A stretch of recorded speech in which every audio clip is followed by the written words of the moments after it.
Audiobook Financial Revolution.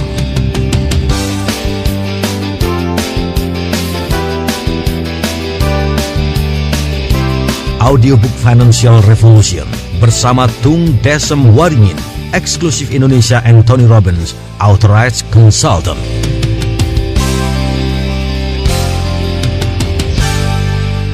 Saya Tung Desem Waringin mengucapkan selamat kepada Anda yang telah memilih kaset ini dan mendengarkan kaset ini. Karena Anda termasuk 3% orang yang take action. Saya mengucapkan selamat karena apa? Karena di dunia begitu banyaknya orang ingin sekali berubah, tapi mereka hanya ingin saja, tidak pernah take action. Anda termasuk 3% orang yang teratas karena Anda sudah take action, sudah membeli kaset ini, dan sudah mulai mau mendengarkan kaset ini. Anda termasuk orang luar biasa.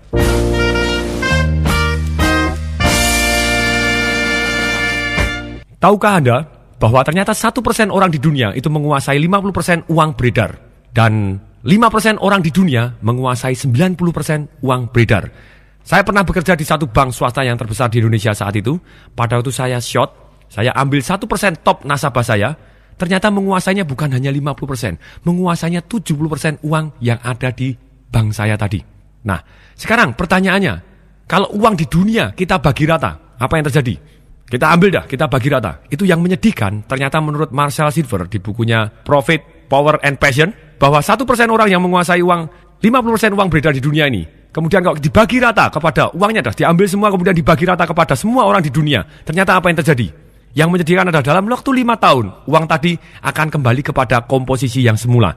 Hanya 1% orang yang akan menguasai 50% uang yang ada di tadi. Nah, apa yang membedakan antara 1% orang yang menguasai 50% ini, atau 5% yang menguasai 90%, dibandingkan dengan 95% orang di dunia yang terus berebut dengan 10% uang yang beredar di dunia?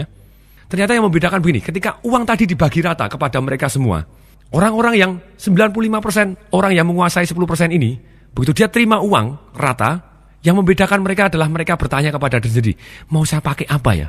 Enaknya untuk beli apa ya? Mendadak mereka konsumtif. Tapi yang 1% yang menguasai 50%, atau yang 5% tadi yang ternyata menguasai 90% uang yang beredar, begitu mereka terima uang, mereka akan tanya kepada diri sendiri, akan saya apakan ya uang ini, supaya uang ini berkembang biak menjadi lebih banyak lagi. Ini yang membedakan. Dunia berubah, cara cari uang juga berubah. Nah, dalam bab-bab berikut ini, kita akan belajar bagaimana kita bisa mendapatkan uang dengan cara yang lebih cepat dan halal, dan akhirnya aman juga. Jadi kaya secara cepat, halal, dan aman. Nah, sebelum kita mempelajari bagaimana orang bisa kaya dengan cepat, halal, juga aman, saya akan sampaikan dulu kenapa kok orang tidak menjadi kaya. Ini ada beberapa, kalau saya simpulkan sebelumnya ada 11, saya saringkan dalam kesempatan ini, saya saringkan hanya 3. Kenapa orang tidak menjadi kaya? 1, karena orang tadi tidak mempunyai tujuan untuk menjadi kaya. Selesai. Kalau kita tidak mempunyai tujuan jadi kaya, ya sudah, kita tidak akan bertambah jadi kaya. Yang kedua, orang mempunyai keyakinan yang salah tentang kekayaan. Atau mereka tidak mempunyai keyakinan bagaimana dia bisa jadi kaya. Jadi kesalahannya di keyakinan. Yang ketiga, mereka melakukan tindakan yang salah atau tindakan yang berbeda dari orang-orang yang bisa menjadi kaya. Oke, nah sekarang saya bahas satu persatu. Kalau kita kepengen kaya gitu ya, sudah pasti bahwa ini tujuan kita harus punya. Karena kalau orang tidak punya tujuan, celaka. Bahwa tujuan ini ibaratnya seperti kita pada waktu kita mau tidur, kita katakan kepada diri kita sendiri, besok saya mau bangun jam 5 pagi. Apa yang terjadi?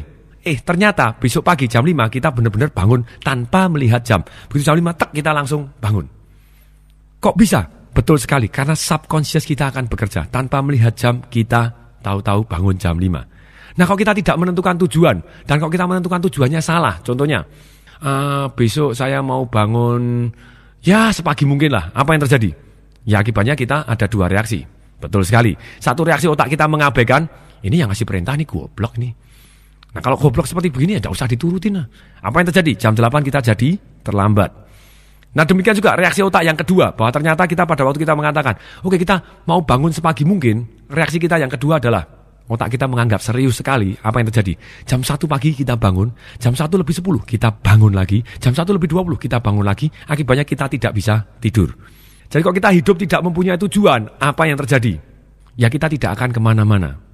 Jadi nomor satu, ketika orang tidak mempunyai tujuan, banyak sekali risikonya. Percaya tidak bahwa otak kita akan selalu mengejar tujuan. Entah itu tujuan kita sendiri atau tujuan orang lain. Kemudian yang kedua, keyakinan yang saling bertabrakan. Nah, kalau keyakinan yang saling bertabrakan ini, kita akan membuat kita jadi bingung. Di banyak seminar saya di Financial Revolution, saya minta orang untuk menulis keyakinan apa yang pernah kamu dengar. Pernah dengar aja lah, kata-kata yang pernah dengar. Tanpa sadarkan mempengaruhi kita, tanpa sadarkan menjadi keyakinan kita di bawah sadar. Uang adalah akar dari segala kejahatan. Nah, kalau kita mempunyai kebatinan di dalam hati kita, keyakinan kita, menganggap bahwa uang adalah akar dari segala kejahatan, apa yang terjadi? Kita akan sangat-sangat sulit untuk menjadi kaya. Karena kita tidak mau jadi jahat. Kemudian yang ketiga, bagaimana jurus tetap miskin gitu ya? Yaitu adalah melakukan tindakan yang salah atau belajar kepada orang yang salah. Nah, rata-rata dari kita, kembali lagi, menurut survei begitu ya, menurut survei dari Gallup Internasional, disurvei dari sekian ribu orang. Kemudian ternyata setelah diikuti dari umur 30 sampai umur 65 tahun.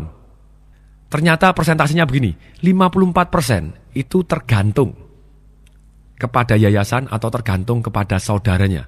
Setelah dia mencapai umur 65 tahun, kehidupannya dia sedang susah, akhirnya dia tergantung dari orang lain. Atau dari negara ataupun dari manapun. Kemudian 36% ternyata mati duluan sebelum sampai umur 65. Kemudian 5% itu terpaksa masih harus bekerja untuk supaya bisa makan. Hanya ada 4% yang financially independent. Atau 4% ini dia bebas secara keuangan. Belum financially freedom, tapi financially independent. Maksudnya apa? Financially independent adalah orang tadi tidak perlu bekerja. Dia bisa bertahan hidup dengan gayanya dia. Yang belum mewah-mewah benar, tapi gayanya dia. Kini dan sepanjang masa. Itu financially independent. Hanya satu yang kaya raya atau financially freedom. Maksudnya financially freedom itu apa? Orang tadi tanpa harus bekerja, dia sudah mendapatkan passive income. Maksudnya passive income itu bukan active income. Jadi dia tidur pun dapat uang yang cukup untuk membiayai gaya hidup yang dia inginkan. Bukan yang sekarang. Dia ingin apa, dia bisa. Ingin apa, bisa. Hanya 1%. Nah, kalau kita tanya, biasanya kalau kita tanya tentang investasi keuangan atau belajar tentang keuangan, biasanya kita tanya atau belajarnya kepada siapa? Kepada istri kita, kepada suami kita, kepada saudara kita, kepada orang tua kita, kepada guru kita, kepada siapapun. Silahkan, boleh. Tapi kalau kita belajarnya kepada orang yang 95% tadi, yang bukan yang 4% financial independent atau 1% yang kaya raya tadi, kita nekat belajarnya kepada yang 95%, apa yang terjadi? Ya, persentasenya akan nambah jadi 96%. Diri kita nambah di sana gitu ya. Tapi pertanyaan saya, apakah kalau kita belajar kepada yang top 5% tadi, pasti berhasil? Belum tentu, tapi lumayan. Tapi kalau kita ngotot belajar kepada yang 95% yang tidak berhasil tadi, digaransi tidak berhasil gitu ya. Nah, oleh karena itu, kita harus belajar kepada orang yang tepat untuk melakukan tindakan yang tepat. Nah, kalau kita belajar kepada orang yang salah, tanyalah terus kepada yang orang salah. Itu salah satunya. Banyak orang belajar investasi tanya kepada orang yang lain yang ternyata sangat-sangat sebetulnya tidak kompeten di bidangnya. Apa yang terjadi? Ya, kita akan tetap miskin. Banyak orang mau investasi tapi nanyanya kepada orang yang salah. Kalau orang investasi nanyanya kepada orang yang salah, ya investasinya jadi investasi salah. Mungkin jadi benar tapi persentasinya jadi kecil sekali. Nah, kalau tanya kepada yang sudah benar-benar kompeten sekali, persentase kita, kemungkinan berhasil kita jadi lebih besar. Jadi salah satu resepnya kalau kita kepingin tetap miskin, tanyalah kepada orang yang salah. Lakukanlah tindakan-tindakan yang salah. Pelajarilah strategi-strategi yang salah. Jadi karena tanya, belajar, dan tindakan ini salah, hasilnya salah dan kita tetap miskin. Nah, sekarang bagaimana jurusnya? Bagaimana semua orang bisa kaya raya gitu ya? Memang betul bagaimana kenapa orang tidak kaya tadi bisa kita balik langsung kita bisa kaya. Tapi kita harus perhatian dulu. Berapapun penghasilan kita, kalau mau jelas sekali aturan main untuk bagaimana akhirnya orang bisa kaya raya atau akhirnya orang bisa punya passive income. Maksudnya pasif, kembali lagi, kita tidur pun punya income yang cukup untuk membiayai gaya hidup yang kita inginkan. Sebenarnya jurusnya sederhana. Silakan dicatat, perlu tertulis. Dengan tertulis kita akan jauh lebih ingat. Jurusnya sebenarnya sederhana, yaitu adalah mengeluarkan lebih sedikit daripada yang diterima dan menginvestasikan selisihnya. Kemudian kita investasikan ulang hasilnya untuk pertumbuhan bunga berbunga sampai kita mencapai investasi dalam satu jumlah yang masif yang dimana hasilnya cukup untuk membiayai gaya hidup kita.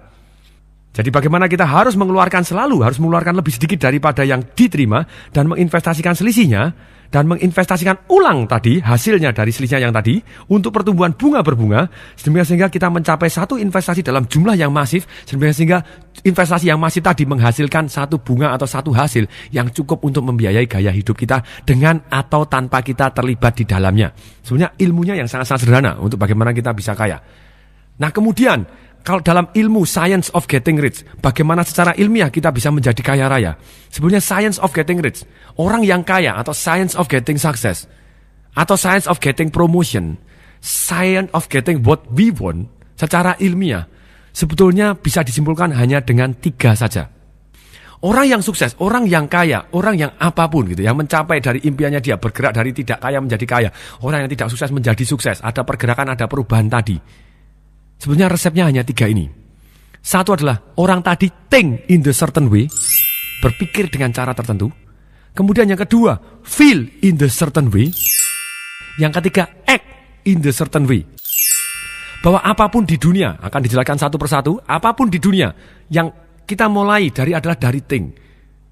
Jadi apapun yang di dunia ini, kalau misalnya ada air condition, ada handphone kita, ada televisi yang akhirnya jadi tipis, ada pesawat luar angkasa, ada gedung, semua yang kita pakai, semua yang ada di lingkungan gini, tadinya tidak ada.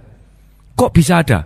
Karena tadi ada satu orang atau banyak orang yang think in the certain way. Think in the certain way ini bagaimana? Kalau kita mau sukses dan luar biasa, kita harus mempunyai satu goal, tujuan. Kita think, oke, saya maunya ini. Dan dia bisa bayangkan secara detail.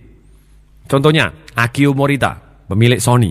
Ketika dia datang di research and development-nya, dia bawa ide dengan bunyinya begini.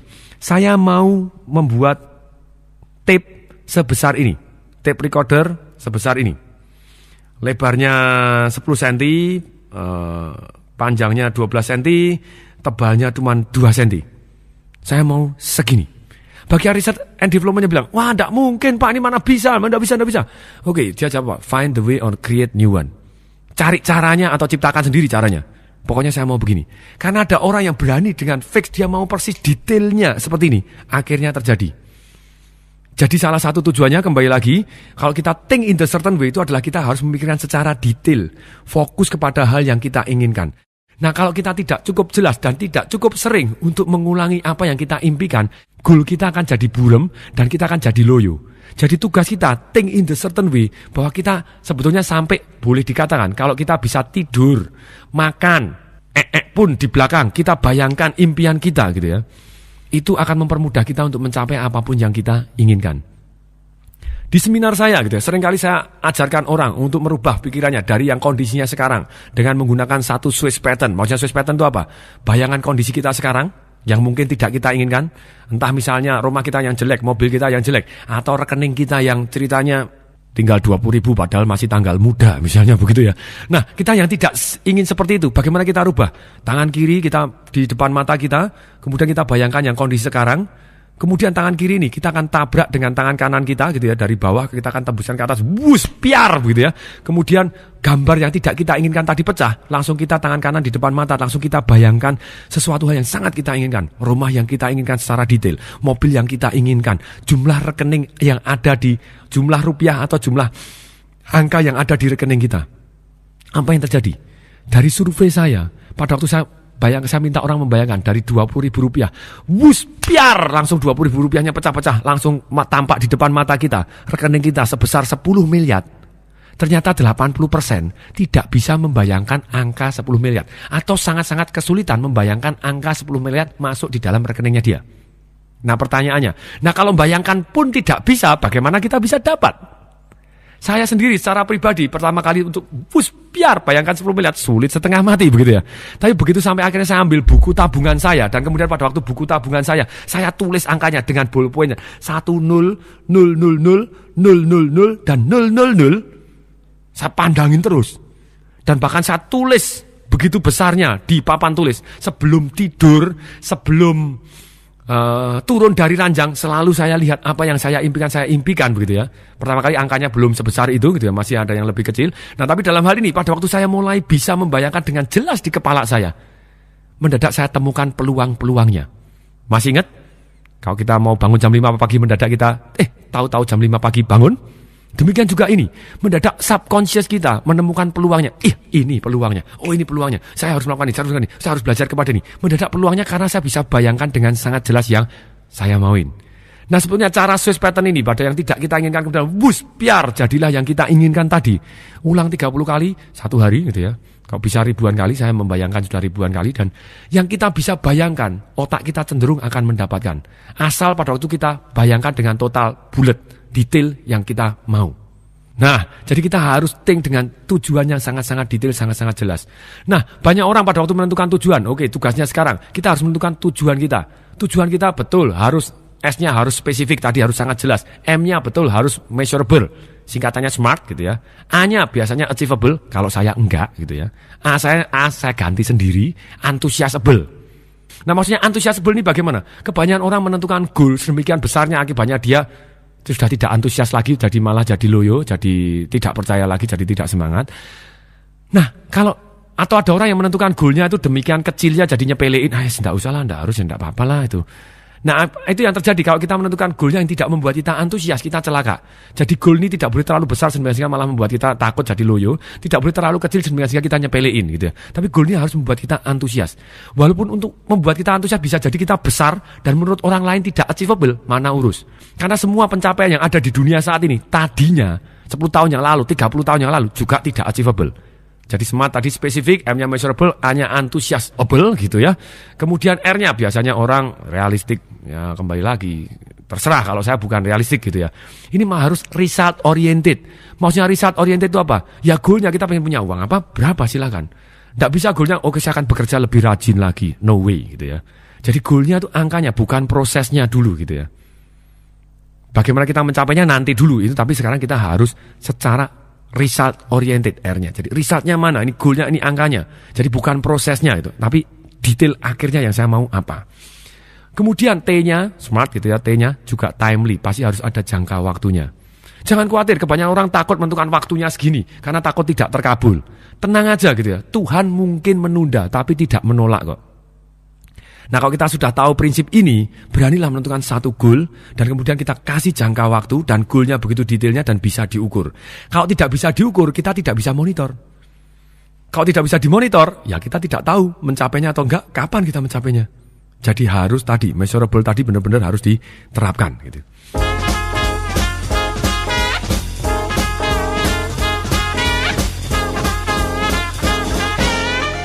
Tadi tujuan, sekarang kita masuk ke keyakinan. Sekarang bagaimana kita bisa mempunyai keyakinan yang mantap, bulat, kongruen untuk menuju kaya, untuk menuju keuangan yang baik, menuju passive income yang dahsyat. Nah caranya tadi, pertama kali kita harus tulis dulu. Jadi silakan sekarang tulis. Hentikan tape ini. Begitu saya bilang hentikan, tolong dihentikan gitu ya. Oke, keyakinan-keyakinan saya selama ini yang menghambat apa? Silakan ditulis. Oke, berhenti. Oke, selamat datang kembali. Kalau Anda belum menulis, tolong dimatikan lagi tape-nya. Tolong ditulis terlebih dahulu. Oke, saya anggap sudah Anda menulis semua. Keyakinan ini, banyak sekali orang yang menulis keyakinan-keyakinan atau hal-hal yang pernah dia dengar yang ternyata menghambat dia untuk menjadi kaya atau monetarisir uang. Seperti tadi, uang adalah akar dari segala kejahatan. Nah, kalau terjadi kata-kata seperti ini kalimat-kalimat yang akan menghambat kita menjadi kaya. Oke, nah sekarang tugasnya setelah kita tulis keyakinan-keyakinan ini, kita harus rubah secara sadar. Kita buat kongruen bulat. Maksudnya kongruen bulat tadi adalah uang baik adanya.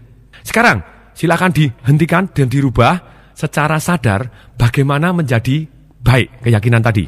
Oke, berhenti. Silakan tulis. Oke, sudah selesai? Saya asumsi sudah selesai gitu. Kecuali Anda nyetir mobil gitu ya. Mohon maaf kalau nyetir mobil juga tidak memungkinkan ya. Silakan dengarkan, tapi pulang nanti harus dikerjakan secara tertulis keyakinan-keyakinan saya menghambat saya apa, kemudian saya rubah menjadi yang positif bagaimana, atau minimal dibuat lucu. Kita buat jadi lebih positif tentang uang baik adanya misalnya. Salah satu contoh misalnya, uang adalah akar dari segala kejahatan. Dirubah menjadi apa? Tidak punya uang adalah akar dari segala kejahatan. Jadi oke, sekarang tugas kita adalah menyusun keyakinan-keyakinan kita sehingga kita bisa mencapai goal kita. Harus secara bulat, total. Nah, bagaimana kita bisa mempunyai keyakinan? Kalau tadi pertama kita bahas lagi, kalau yang pertama tadi adalah kalau kita mau jadi kaya raya atau mau jadi sukses adalah ada 3 hal. Think in the certain way, feel in the certain way, kemudian act in the certain way. Pada waktu keyakinan ini masuk di dalam kategori bagaimana kita feel in the certain way. Kita harus yakin. Nah, caranya yakin, tadi kita susun dulu keyakinan kita yang menghambat, kemudian kita coret, kita ganti secara total. Kemudian bagaimana kita bisa yakin lagi? Kita bisa gunakan satu yang namanya incantation. Maksudnya incantation itu apa? Mirip afirmasi, tapi afirmasi itu adalah beda. Kalau afirmasi ngomong, saya kaya. Tidak ada emosinya. Nah, kalau incantation itu adalah ngomong dengan emosi. Bila perlu diiringin dengan gerak, itu akan jauh lebih powerful, akan masuk ke subconscious kita, sehingga tanpa sadar akan menjadi action. Nah, caranya bagaimana? Contohnya, pada waktu kita lari pagi misalnya, kita katakan kepada diri kita sendiri, tiap hari, tambah sehat, tambah kuat, tambah kaya. Tiap hari, saya tambah sehat, tambah kuat, tambah kaya. Nah, kalau misalnya kita punya keyakinan, begitu mau melangkah, nanti kalau gagal bagaimana? Kita sudah mulai takut seperti itu. Kita harus incantation. Kita buat bahwa gagal itu tidak ada. Jadi kita jadi lebih berani. Tidak ada kata gagal. Yang adanya sukses atau belajar. Terus kita ulangi dengan satu penuh emosi dengan gerakan gitu ya. Tidak ada kata gagal. Yang ada sukses atau belajar. Kalau belum sukses, saya harus belajar. Kalau saya belajar, saya sudah sukses.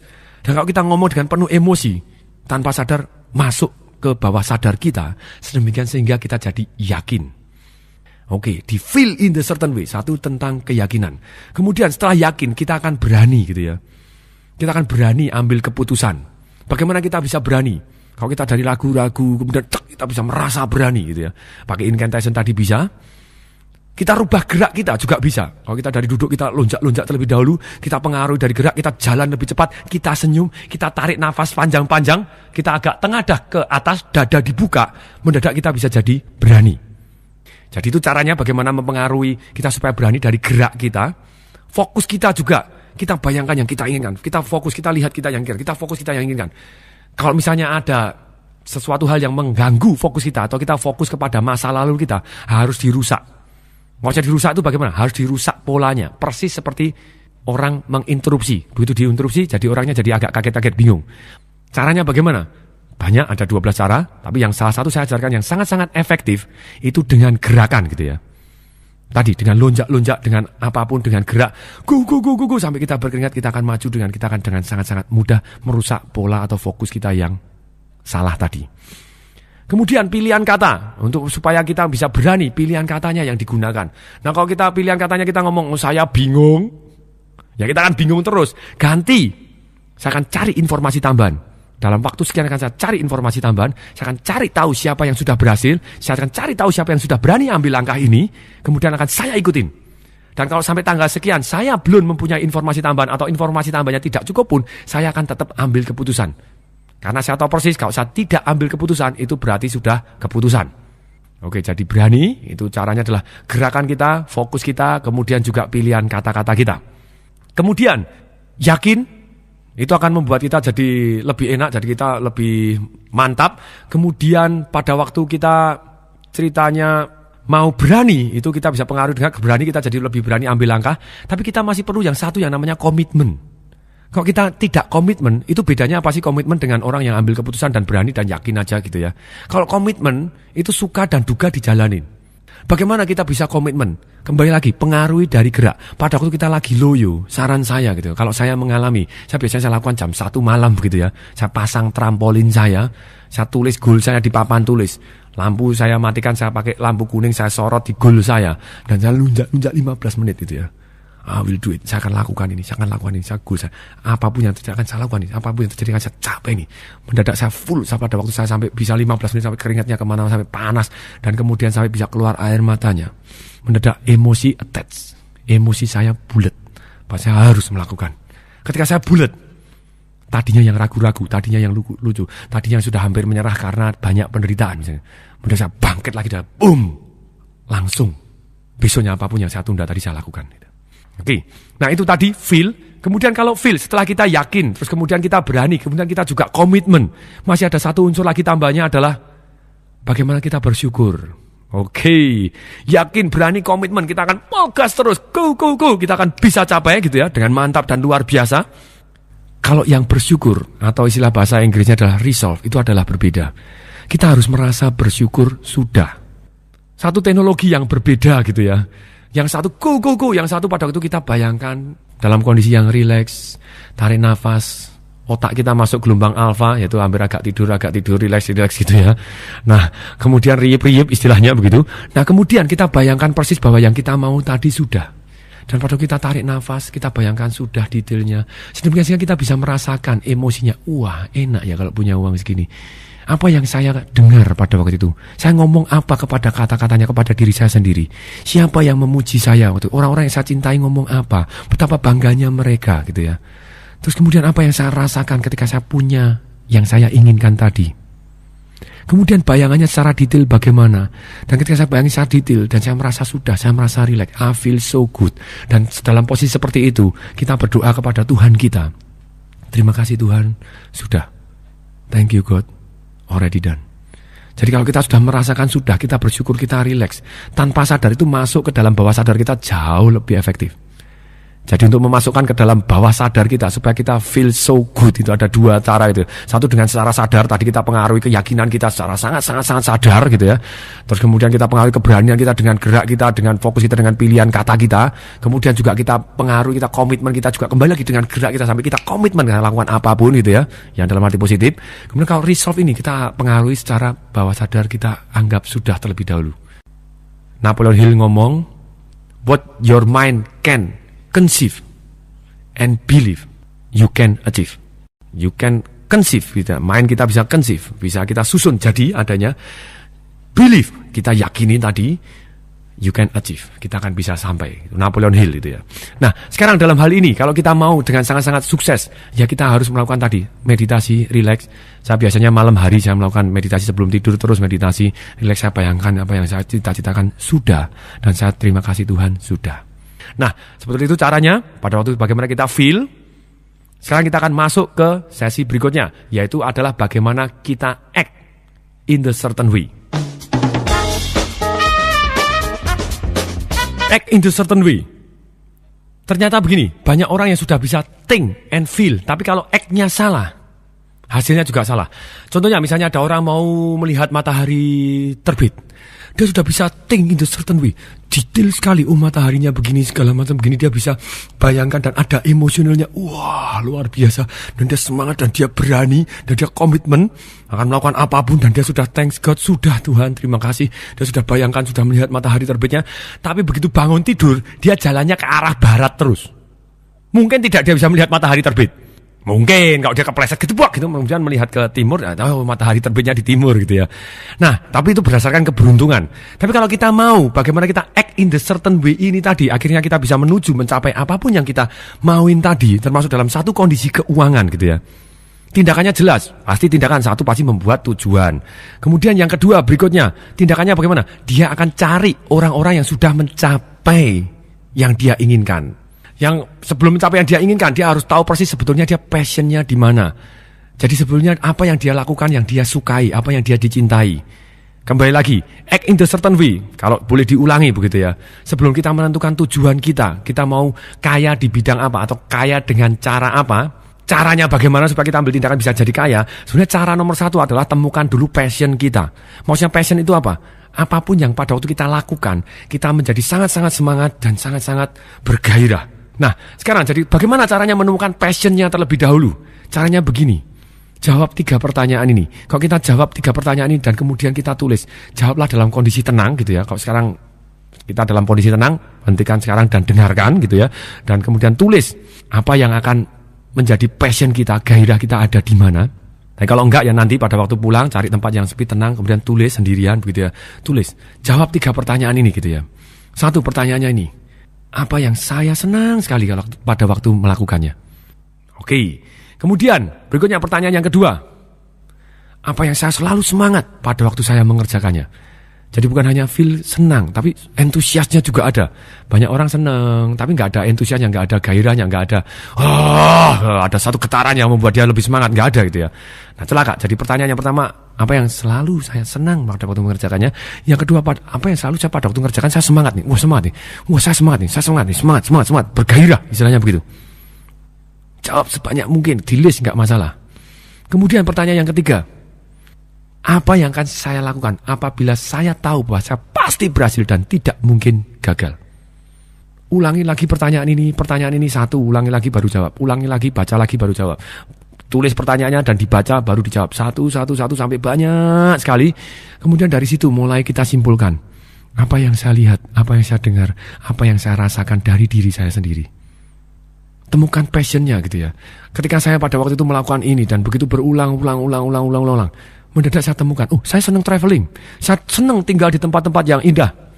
Ketika sharing kepada orang lain, saya selalu semangat. Kalau saya sharing, mata saya bisa berbinar-binar, getaran tubuh saya dan nada suara saya bisa mantap sekali. Karena ternyata saya senang sekali sharing dan saya nikmatin, saya antusias sekali. Dan apa yang akan saya lakukan ketika saya tidak mungkin gagal dan saya pasti berhasil? Saya akan menjadi pembicara top. Maksudnya top, terbaik, terdahsyat, pelatih sukses yang luar biasa, personal coach ataupun business coach gitu ya. Jadi, nomor 1, kita harus temukan passionnya. Itu act in the certain way. Kita bertindak, sebelum kita bertindak kita temukan dulu passionnya. Kemudian yang kedua, kita cari tahu siapa yang sudah berhasil di bidang yang kita cintai tadi. Ada orang, wah kalau saya masak seneng, oh iya, kalau saya desain baju seneng, oke. Kalau saya difoto seneng, oke silakan, atau apapun. Tapi kalau seneng tok tidak menghasilkan, itu namanya hura-hura aja begitu ya. Jadi kembali lagi kita harus cari yang kita passionate tapi yang menghasilkan begitu ya. Misalnya Shijiro Honda, dia hobinya bengkel, dia hobinya mekanik, betul. Apa yang terjadi? Pada waktu dia punya perusahaan Honda yang begitu besar, akhirnya dia kembali ke bengkel dan dia utek-utek jadi bagian bengkelnya gitu ya. Ya dia terjun di bidang yang dia sukai, tapi dia punya Honda dulu gitu ya. Punya pabriknya dulu ya, tidak masalah gitu ya. Dan termasuk di bidang yang dia cintai juga. Nah, langkah yang ketiga apa? Kerjasama dengan mereka, itu paling cepat gitu ya. Kalau kita kerjasama dengan top 1, 2, 3 in the world, kemungkinan berhasil kita jauh lebih besar. Nah, kita kerjasama, kemudian kalau kita kerjasama itu jauh lebih sempurna, sudah langsung lebih lancar. Jadi, boleh dikatakan, lebih baik kita sharing, kasih 10% kepada orang yang jauh lebih pengalaman, saham kosong gitu ya. Tapi kita bisa belajar pengalamannya dia, daripada kita 100% dan bangkrut. Karena kalau kita mau memulai usaha apapun gitu ya, statistik membuktikan bahwa usaha yang bertahan lebih dari 1 tahun, itu hanya 20%. Jadi 80% mati di tahun pertama. Kemudian, sisanya yang 20% ini, 80%-nya mati di 4 tahun berikutnya. Jadi usaha yang lebih dari 5 tahun itu cuma 4%. Nah, boleh kita jadi yang 4%, dahsyat juga, tidak masalah gitu ya. Tapi kalau kita mau lebih cepat lagi, act in the certain way dengan menghemat waktu, kenapa tidak kita kerjasama dengan orang yang lebih sukses. Kemudian berikutnya, yang lebih sukses tadi yang terbaik. Nah kalau kita nggak mau, atau orangnya tadi nggak mau, orangnya nggak bisa diajak kita kerjasama, belajar kepada dia, kerja kepada dia dulu, atau belajar dari dia, atau kita angkat jadi mentor, jadi pembimbing kita ikutin dia, kita belajar dari dia.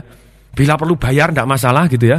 Kalau enggak kita kerja sama dia, tidak usah digaji juga nggak masalah, atau digaji cukup untuk makan aja nggak masalah. Tapi dalam masa belajar, kenapa kok dia restoran hebat, kita ikut. Kenapa kok salon dia hebat, caranya motong bagaimana, caranya ngomong bagaimana. Dan inilah yang membedakan antara orang yang sukses yang tidak sukses. Dia tahu gambar besarnya, tapi dia juga belajar detailnya. Detailnya sedikit luput, hasilnya bumi dengan langit. Sama-sama orang masak, koki yang dahsyat, McDonald, dia detail sekali. Jadi sehingga detail sekali, akibatnya semua orang bisa mengulangi dengan cara yang sama. Jadi saya tekankan sekali lagi gitu ya. Temukan passionnya, kemudian cari orang yang sudah berhasil di bidang yang kita cintai, ajak kerjasama atau kita belajar. Itu caranya. Nah kalau orangnya dipelajarin nggak mau, kirim FBI, kirim CIA, contek aja. Maksudnya contek ya kita amatin dari luar bagaimana kita belajar gitu ya. Tidak nyontek bentek-bentek terus itu namanya plagiat, enggak. Tapi kita modifikasi, kita gabungkan dari semua yang baik-baik. Mendadak kita bisa menjadi yang terbaik. Itu act in the certain way yang demikian sehingga kita tahu strateginya jauh lebih cepat. Dan act in the certain way ini banyak. Salah satunya kita harus mempunyai pleasing personality. Maksudnya pleasing personality itu bagaimana? Ya kita punya kepribadian yang menyenangkan. Terus kemudian masih ada lagi, apa? Kita harus profiting from failure. Setiap ada kegagalan, thinknya kita akan rubah dulu sehingga action kita bisa mengambil keuntungan dari kegagalan kita. Semua orang pasti ngalami kegagalan, tidak ada begitu ya. Nabi pun juga pernah ngalamin juga. Tapi dalam hal ini, mereka, orang-orang yang sukses, mereka selalu mempunyai ciri-ciri bahwa mereka ambil tindakan sehingga mereka untung dari kegagalan tadi. Mereka mempunyai keyakinan, mereka mempunyai feel, mereka think, bagaimana think, feel, and action, sehingga mereka untung dari kegagalan tadi. Salah satu cara untuk untung dari kegagalan tadi adalah kita belajar dari kegagalan tadi, sehingga kita tidak mengulangi lagi. Atau belajar dari orang yang sudah berhasil melampaui kegagalan tadi, sehingga kita tidak perlu mengalami sendiri, begitu ya. Itu kan jauh lebih efisien dan lebih cepat. Profiting from failure, gitu ya. Kalau kita ada kegagalan, oke, apa yang terjadi? Segala macam. Contohnya, toko buku saya tahun pertama, rugi 170 juta. Tapi apa yang terjadi? Ya saya profiting from failure. Oke, saya harus belajar apa? Belajar dari grosir-grosir yang lain, belajar dari Indomaret, tanya-tanya bagaimana mereka, bagaimana. Terus kita belajar dari kegagalan kita terus. Jadi termasuk salah satunya kunci dari act in the certain way, terus profiting from failure, belajar dari yang kegagalan kita dan besok kita take action dan bisa, oh kegagalan inilah yang membuat saya jadi kuat, jadi hebat sekarang ini. Kembali lagi di yang ketiga, setelah think, feel, and act in the certain way. Act in the certain way yang akan membuat kita menjadi kaya itu adalah kita membuat nilai tambah. Di dunia ini, definisi uang, menurut saya, uang adalah pertukaran nilai tambah. Jadi kita akan dapat uang lebih banyak kalau nilai tambah kita banyak. Sesama karyawan, siapa yang akan dipromosi? Betul, pasti adalah orang yang mempunyai nilai tambah. Nilai tambah karyawan, kalau kita mau dipromosi naik gaji, jelas, cuma dua aja gitu ya. Satu, berperilaku menyenangkan. Yang kedua, menghasilkan. Produktivitasnya dia jauh lebih tinggi dibanding yang lain gitu ya. Nah maksudnya berperilaku menyenangkan itu berarti kita bisa dipercaya. Kalau tidak dipercaya sudah pasti tidak menyenangkan begitu ya. Jadi berperilaku menyenangkan dan memberi lebih dari yang kita terima. Dalam arti kita produktivitas kita jauh lebih besar daripada yang kita terima. Nah, ada nilai tambahnya. Semua orang kalau dapat uang berapa, dapat gaji, dapat bayaran apa, dia harus membuat nilai tambah.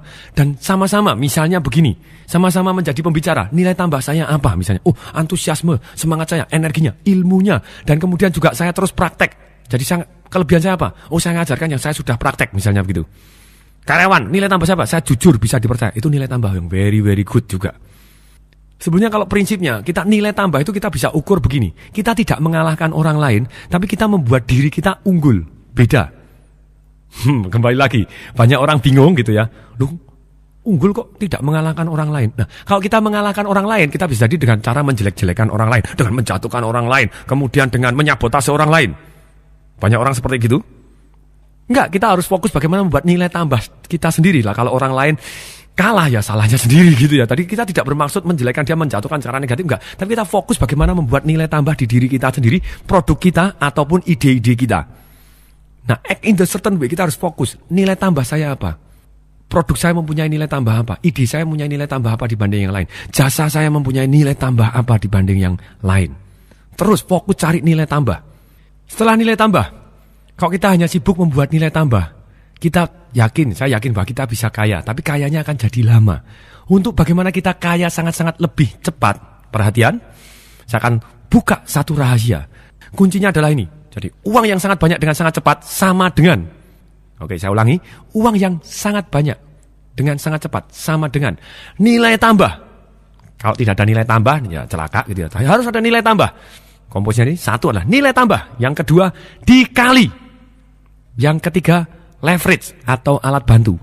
Jadi kuncinya cuma ini, kalau kita mau membuat uang yang sangat banyak, itu adalah kita membuat nilai tambah, kemudian dikalikan leverage atau alat bantu, alat yang mempermudah hidup kita. Nah, nilai tambah itu kita kalau tidak ada faktor kalinya, kita akan kesulitan. Kemudian leverage, kalau kita tanpa leverage, kita akan kesulitan. Sebenarnya leverage itu apa sih? Maksudnya apa yang bisa membantu kita? Jadi definisi dari leverage adalah alat bantu, sistem yang membantu, orang yang membantu kita, apapun yang membantu kita mempermudah hidup. Seperti kita mengungkit gitu ya. Kalau kita mau membawa batu yang besar, kita mau gotong angkat misalnya 100 kilo juga bisa. Tapi kalau kita pakai alat bantu, alat ungkit misalnya, oke kita jugil gitu, jauh lebih mudah. Nah saya akan bahas dulu, yang namanya leverage itu perlu di leverage di mana? Alat bantu kita harus cari orang yang membantu alat bantu itu yang di sisi apa aja.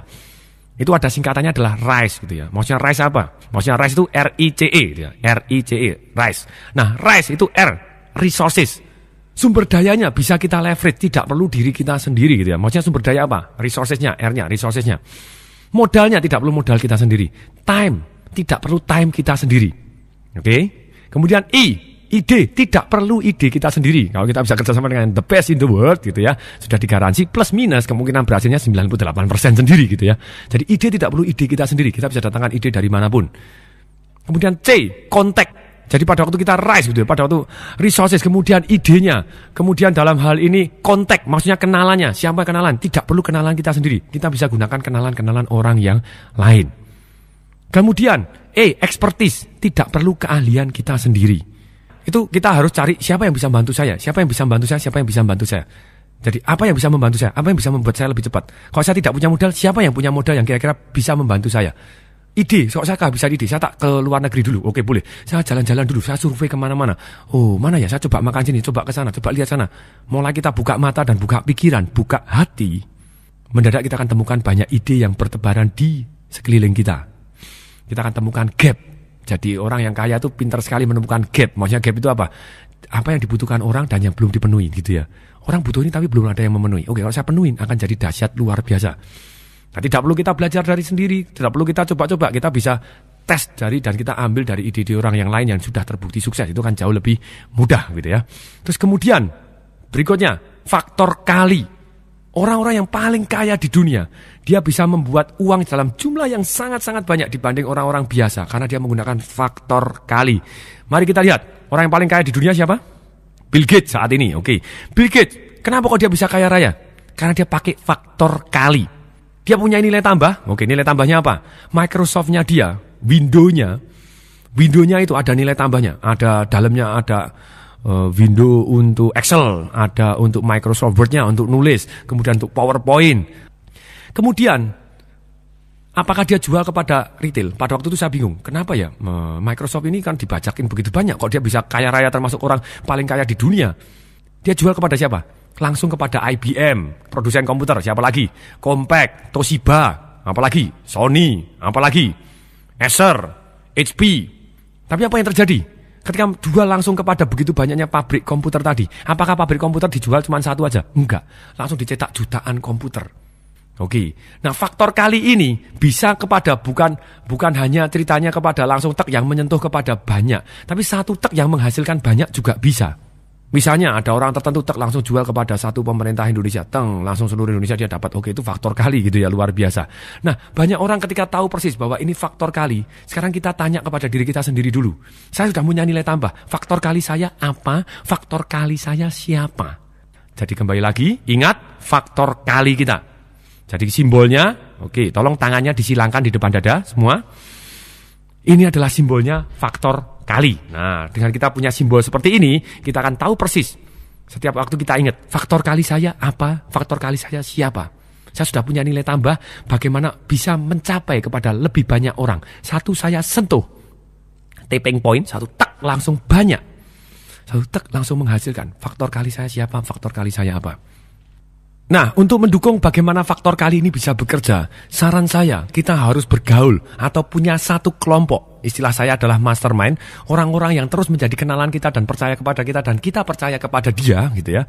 Itu adalah orang-orang yang terkategori yang namanya big boys. Maksudnya big boys itu bagaimana? Orang-orang yang dahsyat, orang yang sudah sukses, orang-orang yang sudah mencapai impian kita.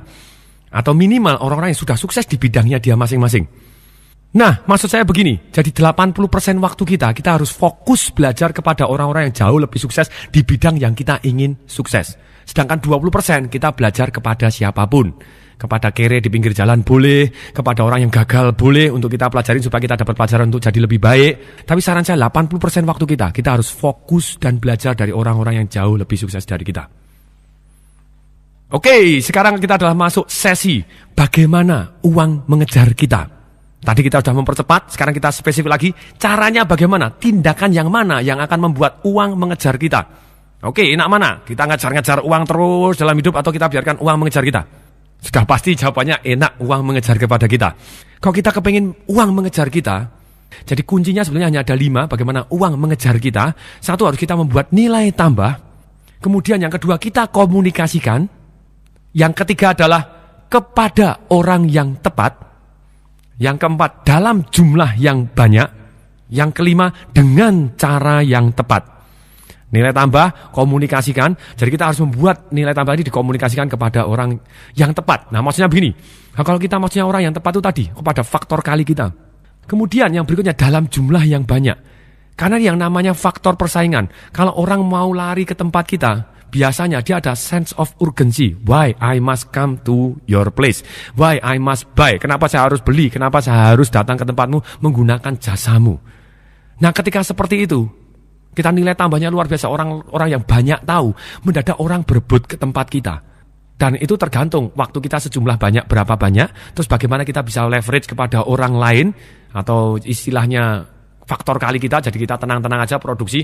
Wah, saya tidak punya modal, ya tenang aja, saya cari modal. Saya sudah punya pasar nih, mau nggak modalnya? Oke, mereka akan share modal ke kita. Kalau misalnya kita sebagai trainer, ya kita akan cari, oke, kamu mau jadi trainer saya gitu ya, silakan, karena saya ordernya banyak nih, misalnya begitu.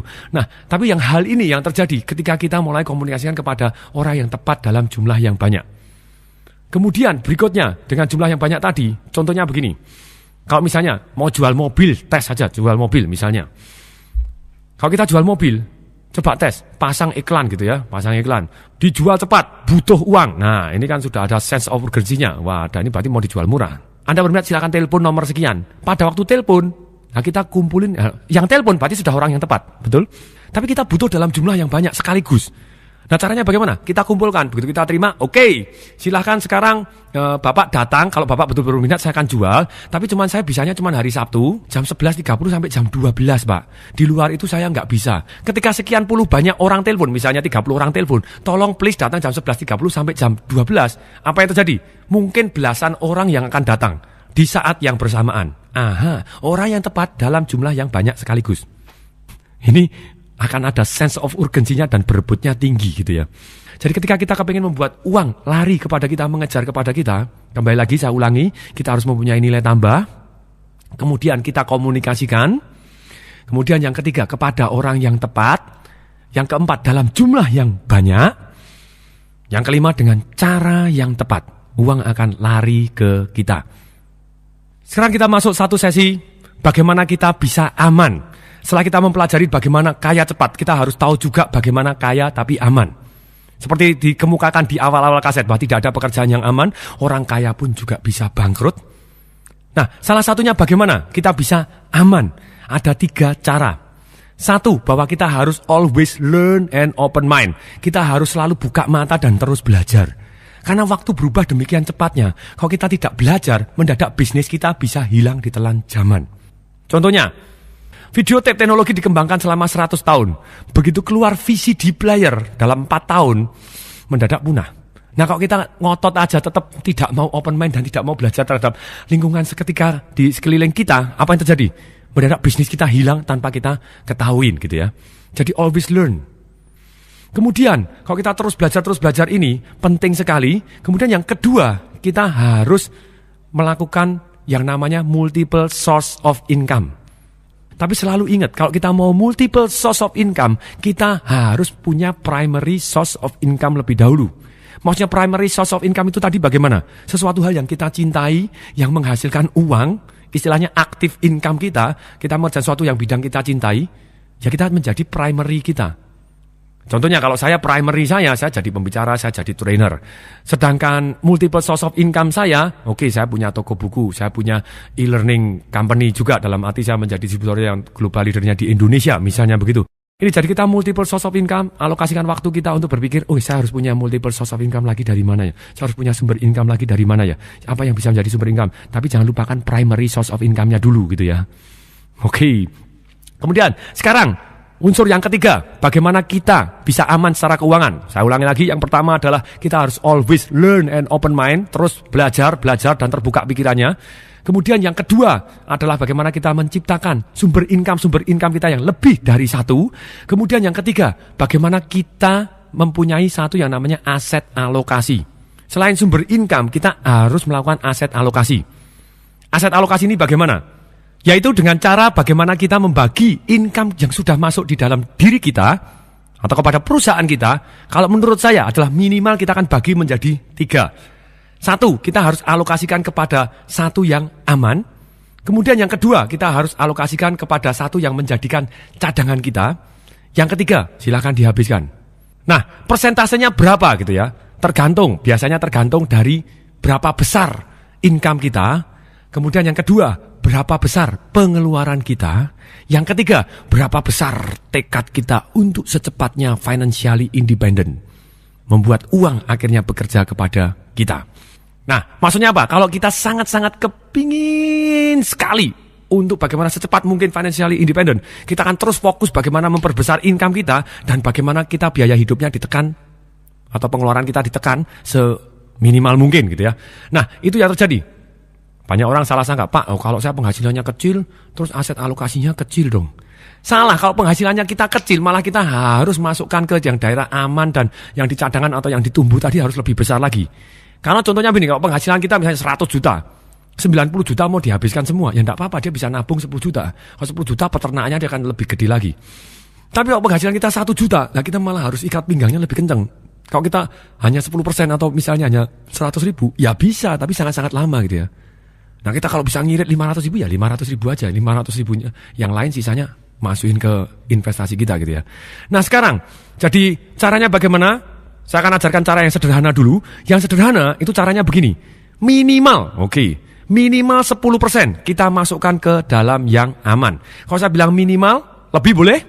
Boleh, lebih bagus lagi gitu ya.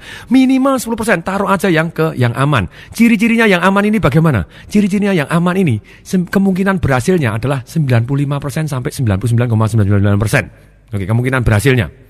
Karena di dunia katanya nggak ada yang 100%. Oke, jadi kemungkinan berhasilnya mendapatkan hasil dan aman itu 95 sampai 99,99%. Terus kemudian ciri-cirinya plus minus belum tentu gitu ya. Yang aman ini pendapatannya di bawah 15% per tahun. Kalau di Amerika katanya 8% per tahun. Atau ke bawah gitu ya, lebih rendah dari itu. Plus minus, belum tentu, kembali lagi. Ada yang pendapatannya lebih gede dari itu, aman ada yang lebih kecil, tidak aman juga ada gitu ya. Nah, kemudian, itu aset alokasi yang pertama. Kemudian aset alokasi yang kedua, minimal 20%. Lebih boleh, lebih bagus lagi. Yang 20% ini, kita harus alokasikan kepada 3 hal ini. Pertama, kita harus bayar hutang kita yang konsumtif. Maksudnya hutang yang konsumtif itu apa? Misalnya kita nyicil mobil, nyicil elektronik, nyicil kasur, nyicil rumah, itu termasuk konsumtif. Kembali lagi. Maksudnya konsumtif itu apa? Yang mengeluarkan uang dari kantong kita terus gitu ya. Nah, kalau hutangnya adalah hutang produktif, nggak masalah. Maksudnya contoh hutang yang produktif itu bagaimana? Contoh hutang yang produktif adalah, misalnya kita hutang 200 juta. Kita belikan rumah, kemudian kita kapling-kapling, jadi kos-kosan. Cicilan kita sebulan misalnya 2 juta. Tapi dari kos-kosan tadi kita dapat 5 juta. Ya, ini adalah hutang yang produktif. Kemudian, 20% ini, kalau misalnya sudah dibayarkan hutang yang konsumtif tadi, selesai. Apa yang kita lakukan dengan 20% ini? Kita masukkan ke dalam satu alokasi yang namanya cadangan. Minimal kita sampai punya 5-6 bulan. Minimal, kalau bisa punya 3 tahun, cadangannya juga boleh. Maksudnya apa? 5-6 bulan atau berapapun, tapi minimal 5-6 bulan dari pengeluaran kita rata-rata. Atau dari gaji kita kalau kita bingung gitu misalnya. Kalau gajinya 5 juta ya minimal kita punya 30 juta di tangan kita. Maksudnya apa? If something happen, anak sakit, mobil tabrakan, apa segala macam, kalau kita belum ada asuransi apa segala macam, ya kita bisa untuk mengcover tanpa harus kita hutang. Atau misalnya buat cadangan ini saya cicilkan kepada asuransi juga boleh gitu ya. Silakan, tapi dalam hal ini kita harus cadangan. Jadi if something happen kita masih punya cash. Gitu ya. Walaupun kita tidak menghendakin, kita harus siap gitu. Terus kemudian, kalau setelah kita bayarkan atau istilahnya kita tabungkan, alokasikan ke sana, kita sudah punya cadangan nih 5-6 bulan gaji. Terus bagaimana? Uangnya untuk apa nih? 20% kita alokasikan apa? Investasikan ke yang tumbuh. Maksudnya ke yang tumbuh itu bagaimana? Tumbuh ada 2, satu yang moderat, satu yang agresif atau selebor gitu ya. Nah maksudnya yang moderat itu bagaimana? Ya maksudnya yang moderat itu ciri-cirinya begini. Ciri-cirinya adalah kemungkinan berhasilnya plus minus ya antara 60% sampai 95% kemungkinan berhasilnya. Dan tingkat returnnya adalah sekitar 15% sampai 100%. Nah itu yang moderat gitu ya. Kalau yang agresif itu kemungkinan berhasilnya di bawah 60%, tapi tingkat hasilnya itu minimal di atas 100%. Harus di atas 100% per tahunnya. Itu agresif. Kalau ada orang nanya, Pak boleh nggak Pak saya investasi ke yang itu loh Pak, yang kayak itu ya masuk ke perkebunan, masuk ke peternakan apa, yang rada selebor gitu, yang nggak tahu juntrungannya itu hitungannya gini. Kalau menurut saya boleh-boleh aja gitu ya, asal kita masuk yang pertama. Kalau kita masuk ke yang sudah ke 3.000 orang bahaya, mumet gitu nanti kita. Nah kalau kita mau investasi ke sana ya silahkan, tapi secepat mungkin pokoknya ditarik taruh yang aman. Hasilnya pun secepat mungkin kita tarikin terus setiap bulan, kita alokasikan lagi ke sesuai dengan komposisi tadi gitu ya. Tarik segera keluar, walaupun di agresif gitu ya. Kemudian, nah sekarang ini jadi kita investasi tadi ada yang agresif, ada yang moderat. Sekarang kita masuk aset alokasi yang ketiga. Maksimal 70%. Oke. Maksimal, lebih boleh? Nggak boleh gitu ya. Maksimal 70%, habiskan. Enak kan? Gitu ya. Dan kalau kita, supaya kita tersemangatin untuk melakukan aset alokasi ini, saran saya, kita lakukan cara begini. Setelah kita berhasil sukses selama sekian bulan, misalnya 6 bulan sukses kita disiplin melakukan aset alokasi, setiap 6 bulan atau setiap 3 bulan silakan kita sendiri-sendiri, kita alokasikan uang kita dari 70% tadi yang kita tabung dulu, sebagian yang harus dihabiskan tadi tapi tidak habiskan, langsung kita bawa ke mall. Oke, saya punya 2 juta nih, saya harus dihabiskan. Wah, enak. Loh, kenapa harus dihabiskan? Loh, saya sudah melakukan aset alokasi kok. Jadi tenang-tenang aja, memang ini harus habis nih. Ini hadiah saja nih. Enak tenan gitu ya.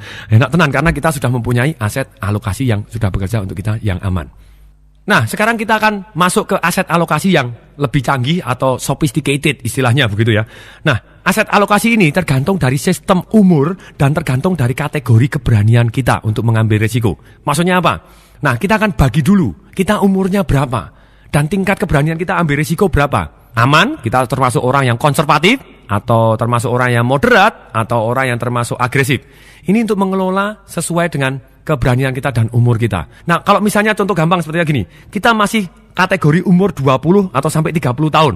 Kita ambil kondisi sedang gitu ya, kita adalah orang yang moderat. Nah, mestinya kita akan investasikan untuk yang aman gitu ya, investasi ke bagian yang aman, alokasi yang aman, karena kita umurnya masih 20-30, yang aman 20% aja gitu ya. Atau 30% kalau kita moderat itu. Kalau kita cukup agresif ya kita akan 20%. 20% aja yang aman gitu ya. Nah, kalau kita ceritanya termasuk orang yang konservatif, ya masukin aja yang aman misalnya 40% misalnya begitu. Kalau kita umurnya masih 20-30 itu. Nah, kita tergantung kondisi kita. Kita harus tahu persis kalau kita konservatif seperti apa, tapi selalu harus ada masukkan aset alokasi ke yang aman. Tidak boleh kepada yang tumbuh semua. Nah, sekarang caranya begini. Jadi kalau pada waktu kita umur 20-30, ya kita anggap aja sesuai dengan umur kita. Kalau kita umur 20-30, berarti kita harus 30%. Kalau ini kita termasuk orang yang moderat, 30% taruh yang di aman. 70% itu silakan ke yang tumbuh. Tumbuh ini biasanya dibagi dua gitu ya. 35% yang moderat, 35%-nya adalah yang agresif. Selebor sedikit nggak masalah. Nah, kalau kita misalnya umurnya 40, kita termasuk kategori moderat. Orang yang moderat biasanya tidak terlalu agresif, saya tidak terlalu konservatif juga gitu ya. Nah, terus bagaimana? Ya 40% lah taruh yang di aman. Nah, kalau saya termasuk umurnya 40 Pak, tapi saya termasuk agresif. Gimana? Ya 30% masukin ke yang aman, 70% genjot lagi ke arah yang tumbuh tadi. Nah, kalau saya sudah umur 60 Pak, 60% taruh yang aman gitu ya. Itu kalau kita moderat. Kalau kita agresif ya 50% lah taruh yang aman. Nah, kalau kita konservatif 70% taruh yang aman.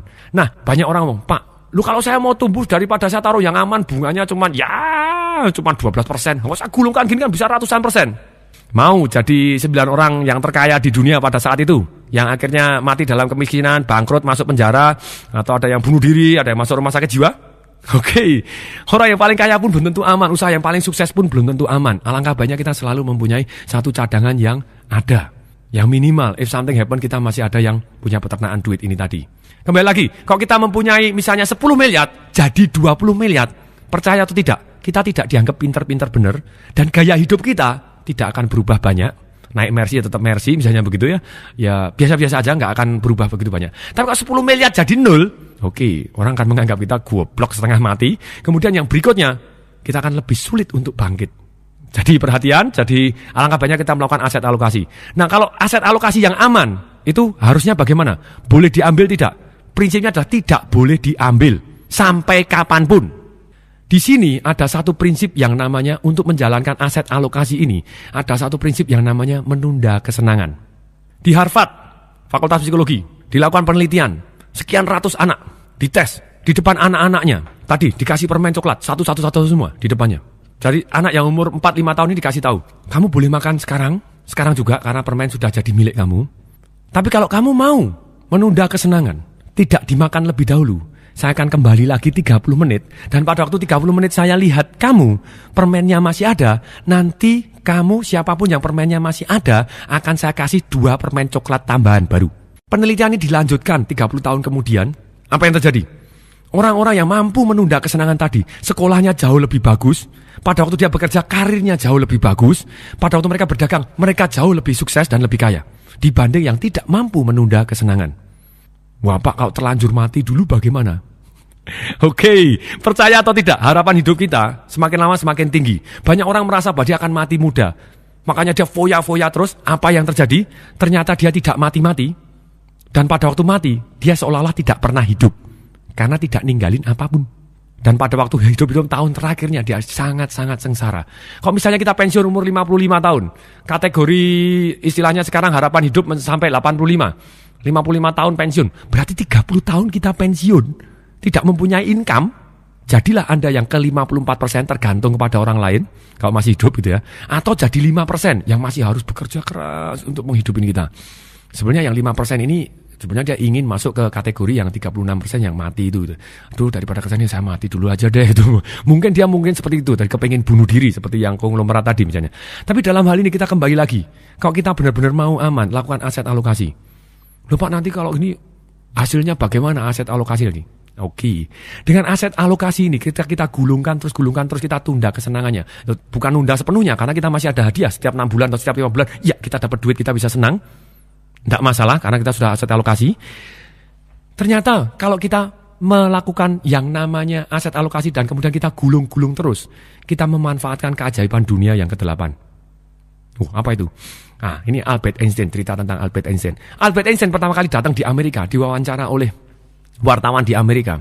Ditanya, Albert Einstein, apa yang kamu suka dari Amerika Serikat? Jawabannya Albert Einstein apa? Saya suka keajaiban dunia yang ke-8. Ada di Amerika. Apa itu? Compounding interest, bunga berbunga, hasil digulungkan. Kalau kita anggap bunga itu adalah haram, boleh yang hasil tapi bagi hasil tapi digulungkan lagi, hasil gulung lagi, jangan keburu-buru diambil. Ya, nah ternyata apa yang terjadi? Kalau kita compounding interest kan, bagi yang mau tabelnya bunga berbunga, boleh ke kontak ke saya di alamat email yang ada di cover dari kaset ini. Nah, silakan kalau itu nanti. Kita akan buktikan bahwa ternyata 100 rupiah pun ketika kita setiap bulan hanya 100 rupiah pun ketika kita gulungkan terus dengan bunga 25% per tahun. Ada orang yang ngomong, Pak 25% per tahun apa ada? Banyak gitu ya. Itu keyakinan kita, begitu nggak ada juga nggak ada gitu ya. Begitu ada juga ada, banyak sekali. Tergantung keyakinan kita dan begitu kita yakin pasti ada, akan saya temukan, mendadak kita temukan gitu ya. Oke, 100 rupiah per bulan bukan per hari. Kalau kita dapatkan 25% per tahun, dalam waktu 50 tahun, sengaja, karena apa? Compounding interest ini dalam tahun-tahun awal, dia akan hanya tumbuh datar. Begitu tahun-tahun terakhir, dia akan tumbuh, boom, meroket tinggi. Langsung sangat-sangat tinggi. Jadi kalau waktunya cukup panjang, itu hasilnya cukup sangat-sangat dahsyat, luar biasa. Hasilnya akan sangat-sangat tinggi. Hasilnya, sebetulnya kalau kita belum lihat hasilnya, modal kita berapa sih? Kalau kita nabung 100 rupiah per bulan, berarti setahun kita cuma keluar uang 1.200 rupiah. 10 tahun kita cuma keluar 12.000 rupiah. 50 tahun kita cuma keluar 60.000 rupiah. Ternyata dengan jangka waktu 50 tahun tadi dengan 25% per tahun gitu ya, akan jadi berapa? Silakan tebak. Pasti salahnya gitu ya, karena dihitung pakai kalkulator juga sulit, itu harus pakai program bunga berbunga, di Excel bisa. Nah, saya punya tabelnya, nanti silakan minta pakai email ke saya, akan saya kirimkan gratis.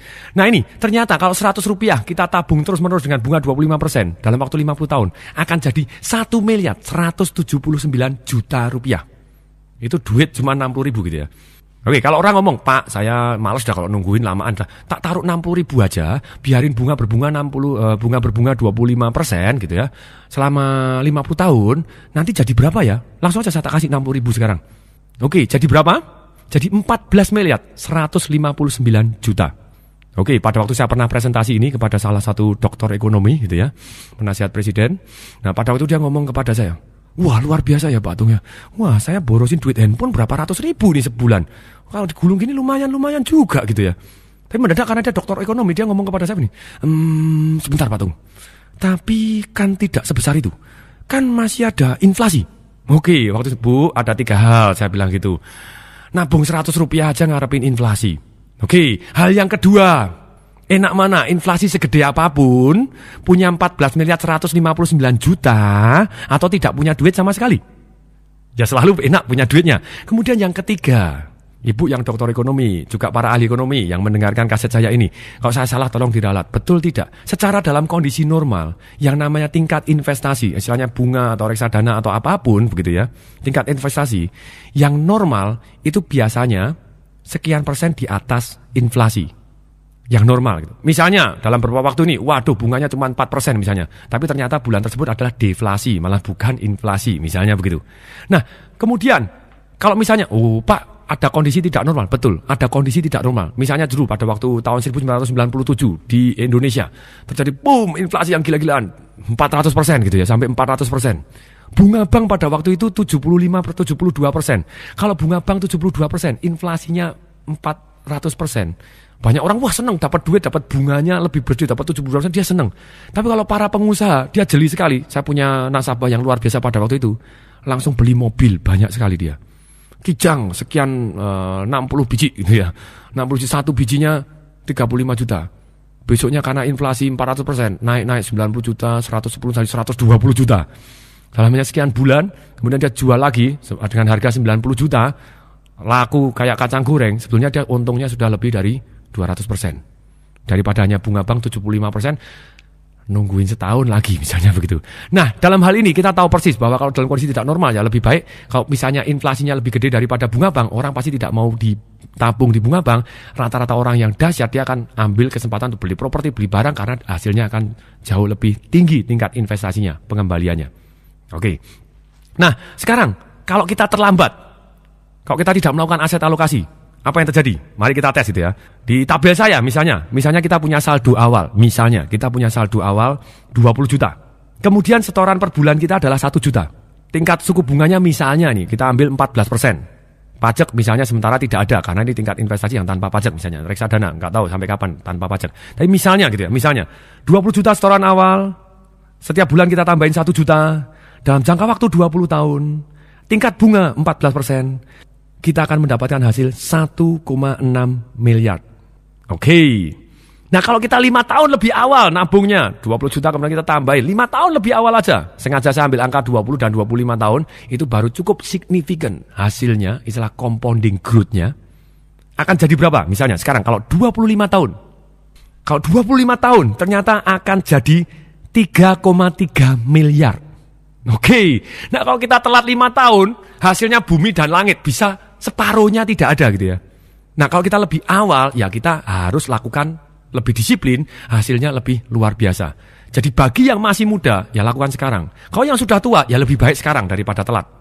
Jadi tenang aja, kita mulai lakukan aset alokasi, hasilnya akan luar biasa dahsyat. Dan pada waktu kita sudah mempunyai 3,3 miliar misalnya begitu, kalau bunga 12% aja setahun atau satu bulannya adalah 1%.